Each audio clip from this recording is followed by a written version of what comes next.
السلام علیکم ورحمۃ اللہ وبرکاتہ۔ روزہ کن چیزوں سے توڑتا ہے اور کن چیزوں سے نہیں توڑتا؟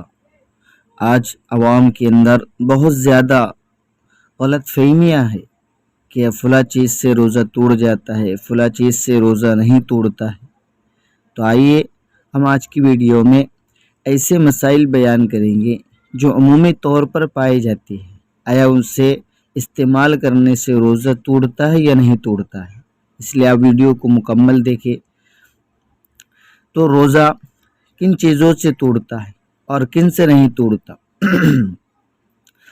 خون ٹیسٹ کرانے سے روزہ نہیں توڑتا، انجیکشن لگانے سے روزہ نہیں ٹوٹے گا، کیونکہ اس کی وجہ یہ ہے کہ یہ منفذ اصلی سے داخل نہیں ہوتا۔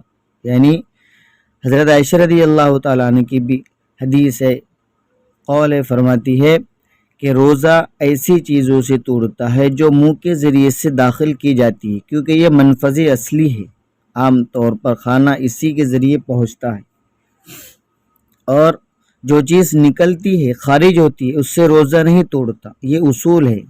تو انجیکشن لگانے سے جو منفذ اصلی نہیں ہے اس سے روزہ نہیں ٹوٹے گا، آنکھ میں دوا ڈالنے سے روزہ نہیں توڑتا، کان میں قطرے ٹپکانے سے روزہ نہیں توڑتا، احتلام ہو جانے سے روزہ نہیں توڑتا، حجامہ کروانے سے روزہ نہیں ٹوٹے گا، خود بخود الٹی قے ہو جائے چاہے کتنی بھی ہو روزہ نہیں ٹوٹے گا، ڈرپ لگانے سے روزہ نہیں ٹوٹے گا، انسولین سے روزہ نہیں ٹوٹے گا، لپسٹک سے روزہ نہیں ٹوٹے گا، سرما لگانے سے روزہ نہیں، ناک میں ڈالنے سے روزہ نہیں توڑتے۔ ہاں، حیض سے اور نفاس سے روزہ ٹوٹ جائے گا، حقنے سے بھی روزہ ٹوٹ جائے گا، سگریٹ اور تمباکو سے بھی روزہ ٹوٹ جائے گا۔